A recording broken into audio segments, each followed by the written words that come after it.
Sa Good Vibes, All Souls Day, subong nga adlaw, Nobyembre 2 o kun adlaw sang mga kalag. Masami ginaistoryahan ang mga ginakahadlukan subong nga adlaw. Ikaw, ano bala ang imo labing ginakahadlukan? Yari ang pila sa mga sabat nga natipo ni Romeo Subaldo. Kultura na sa mga Pinoy ang mag-istorya sa kahadlukan kunting kalalag. Pero ano gid ba lang imo ginakahadlukan sa tanan?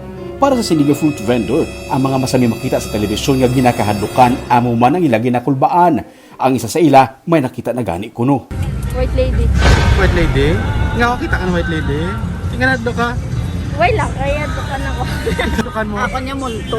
Multo, ginakadukan mo. Kakita ka ng multo ha? Oo, Tuod pala. babae.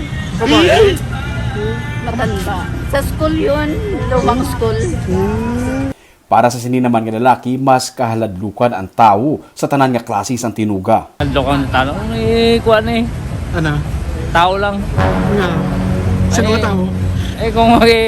Kung tiro kong gablay, matay ka eh. Ang ini naman nga babae, wala pa sa may madumduman nga bagay nga dapat kahadlukan. Kadukan mo gid sa tanan. Ano? Sino? Kung ano ginakadukan mo sa tanan-tanan? Ha? Sapat kag iban pa nga klase sang tinuga ang ginakahadlukan sang sini naman nga mga lalaki. Ikaw ya, boss?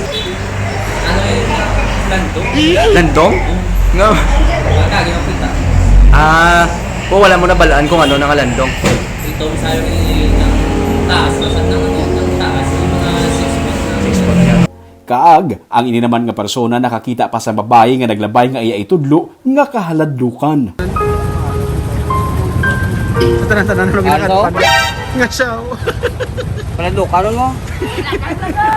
Normal lang nga may ginakahadlukan. Ikaw, ano ang imo ginakahadlukan sa tanan?